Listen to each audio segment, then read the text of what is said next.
السلام علیکم dear students, آج ہم اپنی 10th کلاس کی مطالعہ پاکستان کا جو پہلا سبق ہے تاریخ پاکستان، اس میں شامل ٹاپک بھٹو دور حکومت میں جن اصلاحات کے بارے میں پڑھیں گے وہ زرعی اصلاحات کے متعلق ہے۔ بچوں، اس سے پہلے جو ہے ہم نے لیبر اصلاحات کے بارے میں پڑھا تھا۔ آج میں آپ کو بھٹو دور حکومت کی جو زرعی اصلاحات ہیں ان کے متعلق سمجھا دیتی ہوں۔ آپ کی کتاب کے صفحہ نمبر 5 پر یہ موجود ہیں زرعی اصلاحات، ٹھیک ہے؟ تو زرعی اصلاحات پڑھنے سے پہلے ہمیں یہ ایک دفعہ پھر جاننا ضروری ہے کہ پاکستان چونکہ ایک زرعی ملک ہے اور ہماری جو زیادہ تر معیشت کا انحصار ہے وہ زراعت سے ہونے والی آمدنی پر ہے، لیکن بدقسمتی سے ہماری زراعت کا جو شعبہ ہے وہ بہت ہی زیادہ پسماندہ ہے۔ اب تک آنے والی حکومتوں نے مختلف اپنے دور حکومت میں جو ہے زرعی اصلاحات نافذ کی ہیں، جن میں سے کچھ کے بہت زیادہ خاطر خواہ فوائد حاصل ہوئے بیٹا، اور کچھ کے اتنے دورس جو ہے نتائج، اچھے مثبت اثرات وہ حاصل نہیں ہو سکے تھے۔ تو آج ہم جس حکمران کے دور کے زرعی اصلاحات کے بارے میں پڑھیں گے وہ بھٹو دور حکومت میں کی گئی زرعی اصلاحات ہیں۔ بھٹو نے جو ہے زرعی اصلاحات میں بہتری لانے کے لیے اور ان تمام خامیوں کو دور کرنے کے لیے جس کی وجہ سے کسانوں کا، کاشتکار طبقے کا استحصال ہو رہا تھا، ان کو ختم کرنے کے لیے بچوں زرعی اصلاحات نافذ کی تھیں۔ بھٹو نے 1972 میں یہ زرعی اصلاحات نافذ کی تھیں۔ اس سے پہلے جو ہے ایوب خان نے اپنے دور حکومت میں 1959 میں جو ہے بہت سی زرعی اصلاحات نافذ کی تھی، جن میں سے کچھ کے تو فوائد حاصل ہوئے تھے اور باقی اتنی مفید ثابت نہیں ہوئی تھی، ٹھیک ہے؟ ہم سب سے پہلے زرعی اصلاحات میں دیکھتے ہیں بھٹو نے جو اہم اقدام اٹھایا تھا وہ ہم حد ملکیت، جو زمین تھی زرعی زمین، اس کی حد ملکیت کے بارے میں پڑھیں گے۔ اس میں ہم سب سے پہلے یہ دیکھیں گے کہ انفرادی حد ملکیت جو ہے زرعی زمین کی وہ بھٹو نے کتنی مقرر کی تھی۔ 150 ایکڑ جو ہے نہری زمین اور 300 ایکڑ بارانی زمین جو ہے حد ملکیت مقرر کی گئی تھی، ٹھیک ہے؟ نہری زمین وہ جس کو نہری پانی سے سیراب کیا جاتا ہے، اور بچوں بارانی وہ جو زمینیں جن کو بارش کے دنوں میں پانی اکٹھا کر کے نہروں کے ذریعے سے زمینوں تک پہنچایا جاتا ہے اور پھر سیراب کی جاتی ہیں، انفرادی حد ملکیت تھی یہ۔ اس کے بعد پھر اس نے جو ہے سرکاری ملازمین کے لیے بھی اس کی حد ملکیت مقرر کر دی تھی۔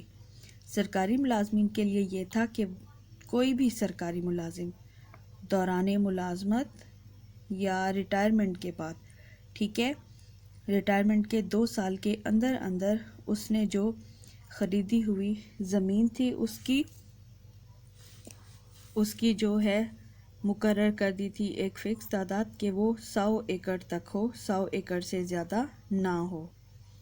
سرکاری ملازمین کی 100 ایکڑ تک محدود کر دی تھی حد ملکیت زرعی زمین کی، اور پھر اس کے بعد جو اعلان کیا گیا تھا زرعی اصلاحات کے تحت سرکاری ملکیت جو ہے وہ بھی بتا دی گئی تھی کہ اگر کسی فرد کے پاس، ٹھیک ہے بیٹا، حکومت نے کہا تھا ذوالفقار علی بھٹو کی حکومت کے دور میں زرعی اصلاحات میں کہ اگر کسی کے پاس یہ بتائی ہوئی مقررہ جو ہے 150 ایکڑ نہری، 300 ایکڑ بارانی زمین سے زیادہ ہوگی، یا سرکاری ملازمین جن کے پاس 100 ایکڑ سے زیادہ زمین ہوگی، چاہے وہ ریٹائر ہوں یا دوران ملازمت انہوں نے خریدی ہو، اس سے زیادہ اگر مقررہ تعداد میں جو زمینیں ہوں گی، زائد زمینیں، وہ ساری سرکار کی ملکیت ہوں گی، حکومت ان کو اپنی ملکیت میں لے لے گی، ٹھیک ہے؟ یہ تھا۔ البتہ اس میں جو ایک شک شامل کی گئی تھی کہ جو فوجی افسران ہیں، ٹھیک ہے، فوجی افسران کو اس سے مستثنی قرار دیا گیا تھا کہ وہ چاہیں تو اس سے زیادہ بھی زمین رکھ سکتے ہیں یا انہیں دی جا سکتی ہے۔ اس کے بعد اہم جو ہے ایک پہلو اقدام اٹھایا گیا تھا، وہ مزارعین کو بلا معاوضہ جو ہے زمین کی فراہمی کی گئی تھی، ٹھیک ہے۔ اس کا یہ ہوا تھا کہ جو زمینداروں کے پاس اس سے زیادہ زمین تھی، زرعی زمین، وہ زمینداروں سے لے کر مزارعین میں اور غریب کاشتکاروں میں بلا معاوضہ تقسیم کر دی گئی تھی۔ اس سے ایک تو فائدہ یہ ہوا کہ مزارعین کو بھی زمین کی جو ہے ملکیت مل گئی تھی اور انہوں نے اس کو کاشت کیا زرعی رقبے کو، تو زرعی پیداوار میں بھی بہت زیادہ اضافہ ہوا تھا۔ اگلا اقدام جو اٹھایا گیا زرعی اصلاحات کے سلسلے میں وہ تھا تعلیمی اداروں کے لیے زمین کی حد ملکیت۔ ان اصلاحات کے تحت جو ہیں تعلیمی اداروں کو بھی مستثنی قرار دے دیا گیا تھا کہ مقرر کردہ جو زمین کی ہے ملکیت کی، اگر وہ 100 ایکڑ سے 150 ایکڑ سے ان سے زیادہ بھی ہوگی تو اس میں کوئی حرج نہیں ہوگا۔ تعلیمی اداروں کے علاوہ کوئی اور شخص اس سے زائد زمین نہیں رکھ سکتا تھا۔ اگلا ہم جو اہم اقدام دیکھتے ہیں وہ اٹھایا گیا تھا بچوں، وہ ہے مالیہ اور آبیانہ، ٹھیک ہے۔ زرعی زمینوں پہ جو ہے ان اصلاحات کے تحت حد ملکیت سے زائد جو بھی کاشتکار یا بڑا زمیندار رکھتا تھا اس سے جو ہے وہ مالیہ اور آبیانہ بدستور ادا کرتے رہیں گے کہ ان کی زمین کی، زرعی زمین کی جتنی بھی آمدنی ہوگی اور اس کو سیراب کرنے کے لیے وہ جتنا بھی پانی استعمال کریں گے وہ اس کو جو ہے پیسے بدستور ادا کرتے رہیں گے، جبکہ مزارعین کو اس سے مستثنی قرار دے دیا تھا۔ جی بچوں، مالیہ اور آبیانہ کی جو ہے یہ حد مقرر کرنے کے بعد جو اگلا اقدام اٹھایا گیا تھا وہ مراعات کا خاتمہ تھا، ٹھیک ہے۔ اس سے پہلے جو ایوب خان نے اپنے دور میں زرعی اصلاحات نافذ کی تھیں اس میں بڑے زمینداروں کے لیے اور کاشتکاروں اور جاگیرداروں کے لیے بہت سی مراعات بھی رکھی گئی تھی۔ اب وہ مراعات کیا تھیں؟ وہ یہ تھیں کہ کوئی بھی اگر زمیندار بڑا اپنے زمینوں پر گھوڑوں کے استبل، ٹھیک ہے، جیسے کہ مویشی فارمز بھی ہوتے ہیں، اور اس کے علاوہ باغات کے لیے بھی جو زمین ہے وہ رکھ سکتا تھا، اس کے لیے کوئی مقرر حد نہیں کی گئی تھی۔ ذوالفقار علی بھٹو کے دور حکومت میں زرعی اصلاحات میں جو ہے ان مراعات کا خاتمہ کر دیا گیا تھا۔ اس کے علاوہ جو ہے شکار گاہوں کو بھی قومی ملکیت میں لے لیا گیا تھا، ٹھیک ہے۔ البتہ جو تاریخی اہمیت کی شکار گاہیں تھیں وہ حکومت کی ملکیت میں نہیں آئی تھی۔ اس کے بعد ہے مزارعین کے مفادات کا تحفظ۔ مزارعین کے مفادات کا تحفظ کیسے کیا گیا تھا کہ جو مالکان ہیں زمین کے، ان کو یہ اختیار نہیں دیا گیا تھا کہ وہ ناجائز طور پر مزارعین کو بے دخل کر دیں زمین سے بغیر کسی ٹھوس وجہ کے، ٹھیک ہے۔